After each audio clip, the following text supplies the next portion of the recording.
Hey, welcome everyone, and thank you for joining this channel here.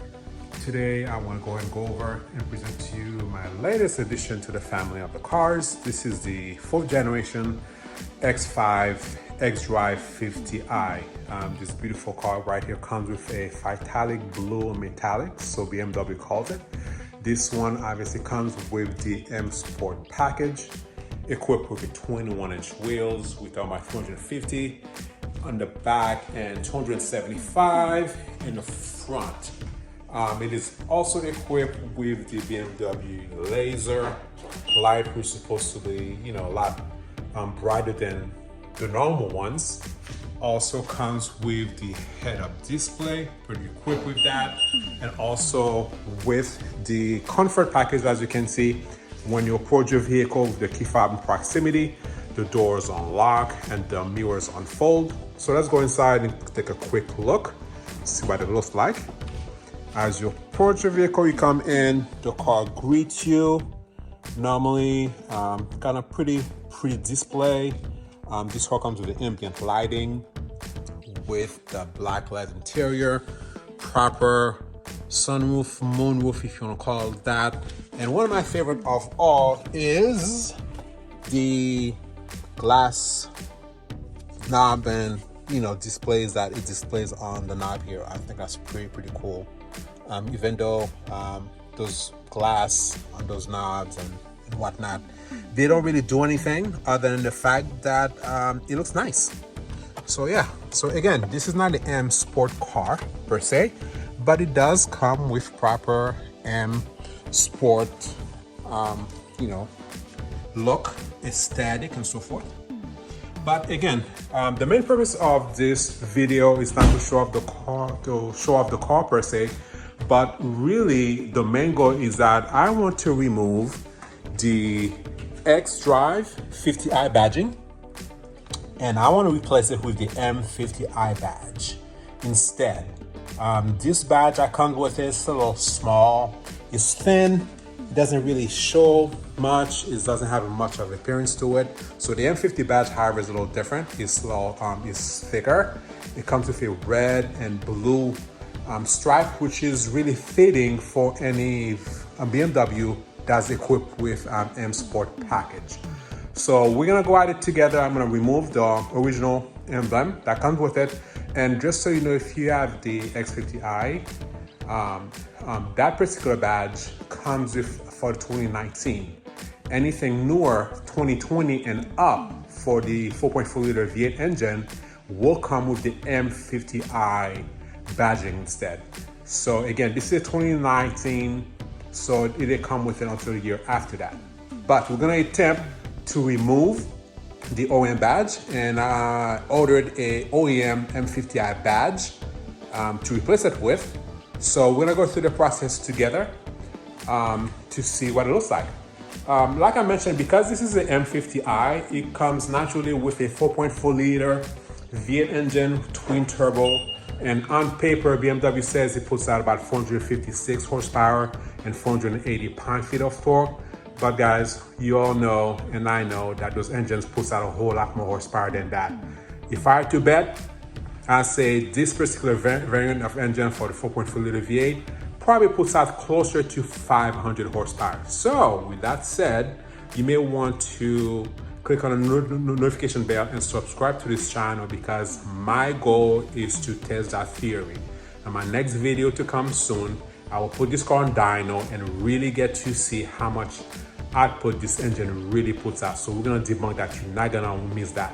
So give me a thumbs up if you like that content, and also make sure to subscribe so you get notification of the next video.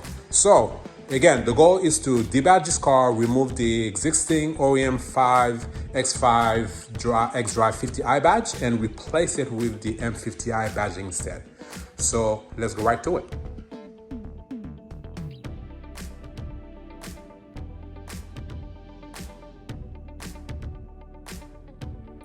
Before we begin the removal process of the badge, you're gonna need a cleaner, a soft cloth, because you're gonna wanna make sure that you wipe the area clean before you remove and apply the new one. You will need a tape measure to make sure that you have the proper measurement to make sure that the badge is being placed correctly. I will be using also a leveler to make sure that the badge will be even on all sides. Also, I will be using a fishing line to actually remove the badge. Some people actually use dental floss, but in my case, I prefer to use the fishing line because it's stronger and way more consistent.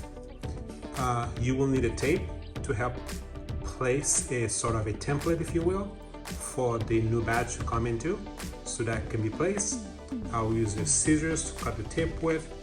I have a template that I also created for myself, and you guys are welcome to use it. It will be very helpful. I will place it in the back of the car so you have an idea what it looks like. And not but not least, you will need a hair dryer or actually heat gun, because if the area of the surface of the car is cool, you may want to use a hair dryer. I will use a hair dryer, but if any kind of heat gun or a commercial heat gun that you may have, a blower, I will want to warm up the area. What that will do is it will kind of warm up the glue behind the badge and soften it up, so that will make it a little easier in the process of removing the badge itself. So let's get started. As I mentioned, this is a template that I actually created. This is to scale. The measurement is almost as accurate as it's going to be. As you can see, I've lined up my template from the right side on the edge here. It's going to be about 3/8 of an inch from the side edges of the gate to the lettering, sort of from the eye, this area here.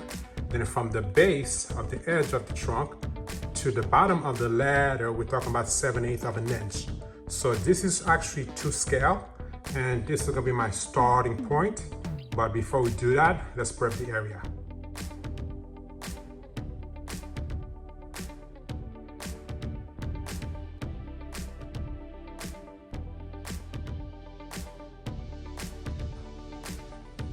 All right, guys, this is the beginning of the process. One of the reasons why I'm doing this video, because I've yet to see a video out there on YouTube where somebody wants to remove their XDrive 50i badge from their 2019 X5 and replacing it with an M50i badge.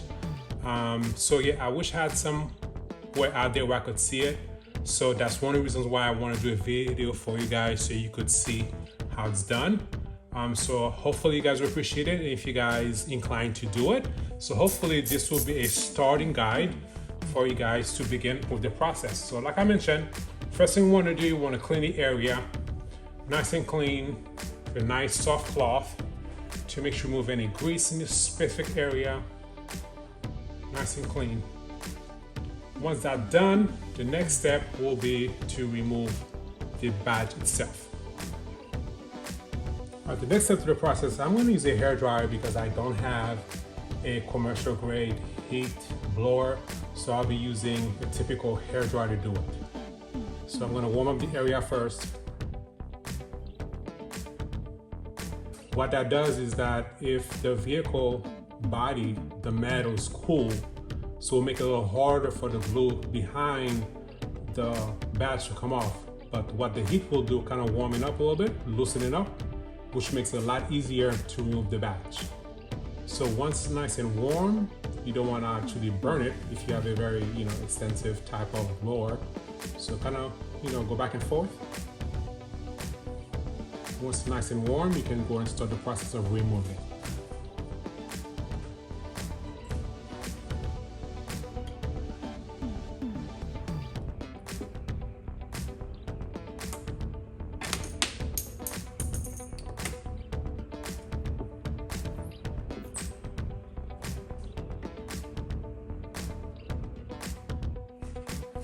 Alright guys, as I'm removing the old badge, I just received the actual badge itself. Just came in the mail. And there you have it. This will be the new badge that will be replacing the old one. Alright, out with the old and come with the new. And this is it right there. We're gonna first remove the residue that's in here. We're gonna use some Goo Gone to remove those residues nice and clean before we apply the new one in.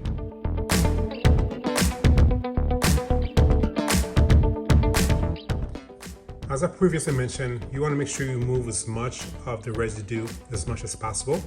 Then what I will be doing, I'll be using again the glue gun. I'm going to saturate it first a little bit. Make sure you saturate the area.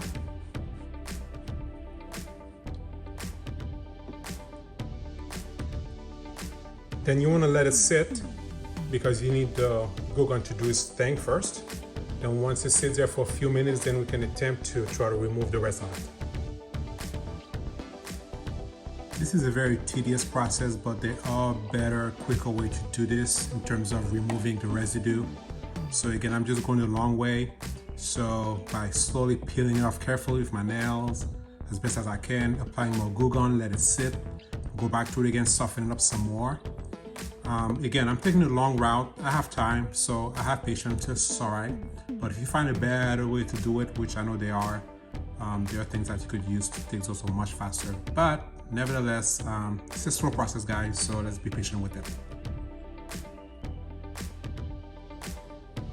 All right, guys. Now that I thoroughly removed every residue possible, clean it up. Next step you want to do is to wash it out with soap and water. Especially if you're like me, you use glue gun, there will be some oil residue from the product. So you want to make sure that you thoroughly clean that with soap. So in my case, I'll be using dishwasher soap, because liquid soap, because these are good to actually remove grease or oil. So that's what I'm going to be using for now.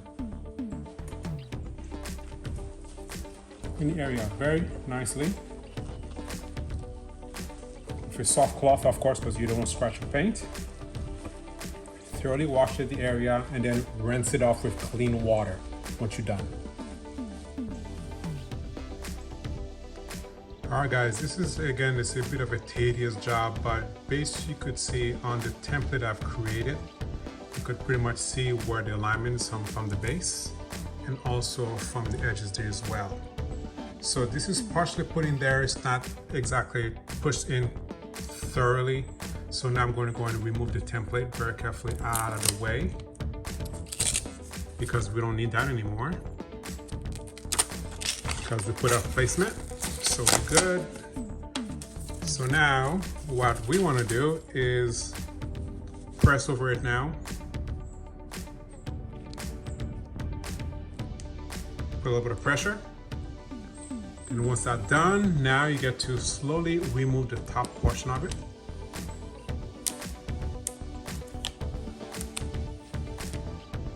Et voila.